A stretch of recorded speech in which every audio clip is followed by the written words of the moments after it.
Best show. Oh, hello there, Tom. Hi, to whom am I speaking? Tom, this is Nick Flanagan calling you. Nick Flanagan. Oh, my God. Yeah. Yeah, I'm on the phone. I'm on the horn with you. How are you, buddy? I'm going to pretend I didn't just see your text 15 minutes ago. What's going on, buddy? I'm pretty good. I'm here in Los Angeles at my friend's nice house, kind of enjoying. You know, I'm seeing what you can really achieve here if you put your mind to it, and it's inspiring me. Los Angeles, very inspiring. So one of the most inspiring cities probably in the history of civilization, I would say. I would think so. I think you talk about the great cities, the great eras of a city, right? Yeah, and you know, if you think of some of the things that Los Angeles has in common with like ancient cities, like sort of a lack of proper sanitation a lot of the time. Mm-hmm. You know, uneven sidewalks. This is classic stuff if you go back to the Renaissance or probably Rome. Yes. And at L.A., and I do believe there was that movie La La Land, which I feel celebrated the greatness of Los Angeles. You know, I've heard of La La Land, but I actually never saw it. You got to see this thing, man. It first starts off with, did you ever see that one ice cream bar commercial that had the woman from where she was like climbing all, what's her name now? Rachel Bilson, where she was climbing on the cars to get an ice cream bar. Okay, that sounds a little familiar. Well, imagine that commercial starts the movie off, stretched to 15 minutes long, and they're singing some song about Los Angeles. Right. And then the movie starts, and then you realize, you see, there's this one piano player. He likes jazz. But he doesn't like the jazz that these black guys like. He likes the real stuff. And he'll teach them about jazz all day long. Okay. You know, these people of color trying to ruin the integrity of jazz. You know historically how that worked. That's a famous era in the 1940s when the white guys really knew what was happening with jazz and just sort of took over. Yes, so that's what he does. And then the other person in the movie is an actor, and she wants to be a famous actor. So what does she do? She does a one-person show, which who can't get enough of those, right? Oh, good. Oh, you're the only one in the whole show? Oh, so it'll be about your life, and you're the only one in the show, and we'll just sit here in this dump of a theater watching it? Oh, please. Oh, and it's poorly promoted? How long is the one-woman show in the movie? Does it show the whole thing? Look, you got to just see it. I'm not going to give it away. You got to see All it. Right. I've got screeners here. I want to say I'm at a place where there's like screeners. I can watch Moonlight. No, you got to see it in the theater. You got to see it in the theater. And then when you see it, you'll sing exactly what Gene Clark sang when he sang Los Angeles, City of the Damned. Remember that song? I don't remember that. I remember Frank Black, Los Angeles, being a sort of early song that made me really want to hoof it over here. Yeah, Frank Black. Good stuff. Black Francis. Yeah. I don't want that. What he's pushing, man, I don't want. Right? I'm with you. So, Nick Flanagan, what's going on? Because you're a comedian. Are you doing any shows coming up? Anything? Yeah, I kind of wanted to call because I wanted to let people know I'm going to Portland, Oregon this Thursday. Okay. March 23rd. Oh, you're doing a show there. I'm doing a comedy show. It seems to be called An Evening with Nick Flanagan, which I don't know if it's going to be the whole evening.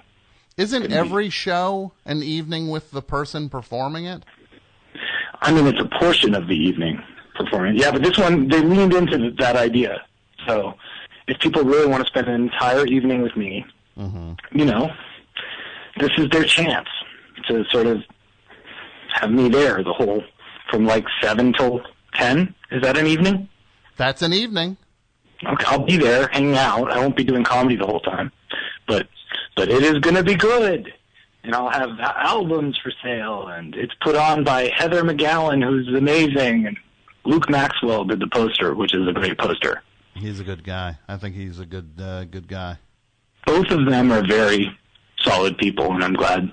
I wouldn't be going if it weren't for them. They're making it happen. So I want to help them. So what you're saying is, if you're in Portland, you go check the show out this Thursday. Yeah, and you can get tickets at flanspdx.brownpapertickets.com. That's where you can get tickets, apparently. And that's the only show you're doing, so that's interesting, right? There is another show. What? There's another show. Where is this other show now, Nick Flanagan? The other show has been brilliantly routed. It's 6 days later. It's my 2-show tour that takes place over 7 days. And it's in San Francisco. Okay. At the Hemlock Tavern. Great place. On March 29th. Best show theme theme weavers. Yes, Anthony exactly. Bedard. Yeah, Anthony put this one together with me, and we've got me, myself, and Jesse Elias, who is very funny, and a band called Sad Vicious. That's a good band. Yeah, we did a whole thing. Well, sorry. Hold on. Where are you right now? I had to go. I had to get up and shut the door for a second. You got to do that. Security. No, it wasn't that door. It was the. So Good. So that is when is the San Francisco show? That's next Wednesday, the 29th. So Thursday, Portland. Next Wednesday, San Francisco. San Francisco, yes. San Francisco. Now, people can check these things out. They can always follow you over on Twitter at The Flans. The Flans? Yes. The Flans. That's the Flans. easiest way. You'll give them ticket info over at The Flans. All that stuff, yeah. Yeah. And you guys can go to my Bandcamp if you want to hear the album, Wiped Privilege. It's a funny People album. can do that. I'm telling you. It's a funny album. I heard it. Oh, thank you. Thank you, Tom.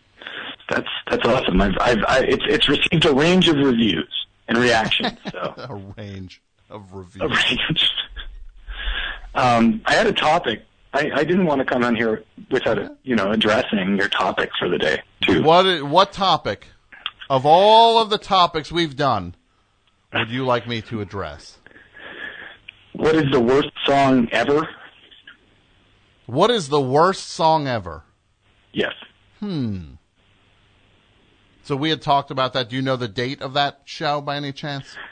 That show is from November 30th, 2004. November 30th, 2004, we talked about what is the worst song ever. Yes.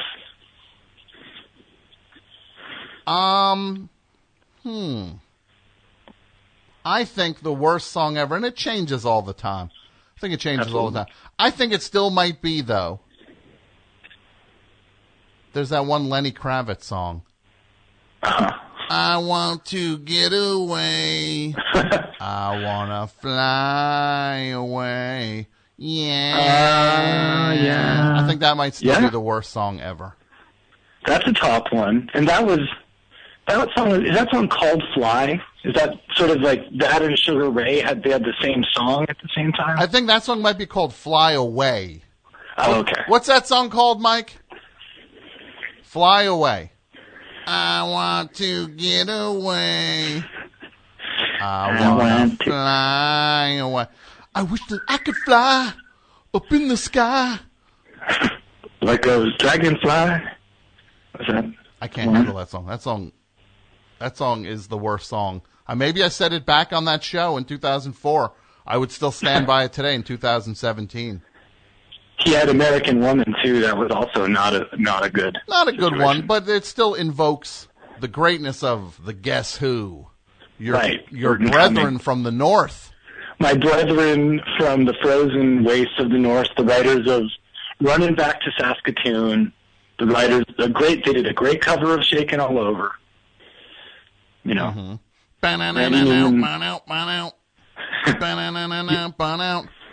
Yeah, man, Lester Bangs writes all about them. He did. Classic plug. He did. He wrote all about them. He was always moaning about this or that. Yeah, he was the moaner for sure. There's a point with that Lester Bangs stuff where you're just like, he's saying this, I don't like this, I don't like that. And look, I say it plenty. But then like you hear his band and you're just like, really? You're gonna say how it is with music? You know, that's actually what I felt, because I did a lot of reviewing when I was in my 20s, probably right before I kind of started with the Brutal Knights band, and looking back on it, you know, at some point I was like, I can't be reviewing stuff like, this is my band, this is the best I can do, and this is not as good as some of the stuff I panned. Yeah. You know? Yeah. No, you're saying, this sucks, and then you're like, okay, here's my music's not so good. Whoops. Right. But your music was good. Brutal Knights, that was a great band. Oh, thank you. We tried to hold the sort of last legs of the garage punk era. Still one of the scarier shows I've been to. Yeah. In Toronto. I was just like, man, these guys are gonna lose their marbles here. Somebody's gonna get hurt at this thing. I mean, I dealt with that kind of stuff a lot when we played. I would have people sometimes like doing that Henry Rollins thing that you see people do into Black Flag shows where they like swat at you. Mm-hmm. You know? Yeah. Had that happen. Broke my arm. You did. You were on stage with a cast. Right? I did have a little cast on stage. I'm trying to think who else has performed. Drake did that one. So Drake performed with a cast. Yeah, he broke his leg about 8 years ago. Poor little Drake. No. Did he not get the tuna sandwich he wanted on a bagel? He didn't get his tuna on a bagel. Boy. He's just a simple kid from Forest Hill. We rapped Drake hard over in the 6. Tom? Look, good for Drake. That's some mopey stuff, though. Right? That's mopey, right? I know, but all of rap, like so much of hip-hop feels very sluggish and mopey. Yeah. Point, you know? Like that one song, like Migos, right? Okay, Bad and Bougie? Yeah. Yeah. And that's like, or like the T-shirt. What's the T-shirt? How'd that one go? That's one of their songs. But there's that time in because you know my new dog is Good and Poochie, right? Oh yeah, how's Good and Poochie? She's great. So I started like rapping to, or not rap. I wasn't rapping to her. I was doing Bad and Bougie to my dog Good and Poochie, right? That's good. Right? That's when, Mad Magazine couldn't do that. Mad Magazine could not touch what I did with Good and Poochie. It was like Good and Poochie. Chomping on bones because they're chewy. Well, going on walks to go wee-wee. Doggy that likes to give smooches. Smooches? Smoochies. Dog is like to give smoochies. She is Good and Poochie. This is a very, very cute version of a song that's probably pretty harsh. Yes. There's also Molly Percocet by Future. You ever heard that one? No. Molly Percocet. And I've been calling myself Mickey Percocet. That Future stuff bums me out also. All that stuff bums me. Liven it up, guys, right? Yeah, I mean, Future sounds like somebody who's just like... Can't sample can't sample Vehicle by Ides of March to brighten it up a little bit, right?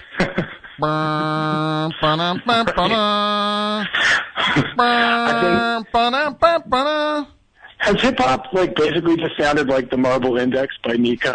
Now it is. We are now at that point when you would not be surprised to look at a hip-hop record and see that it was produced by Robert Fripp.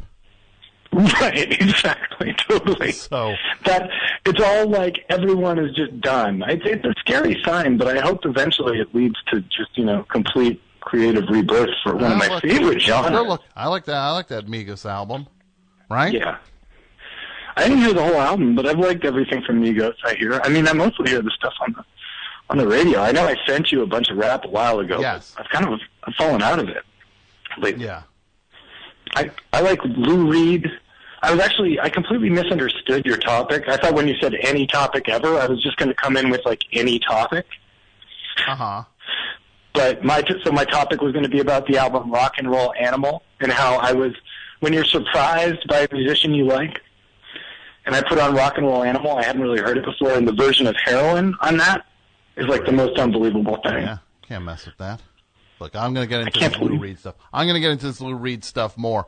But what I want people to know, Nick Flanagan, the Flans, at the Flans. At the Flans? Yes. At the Flans.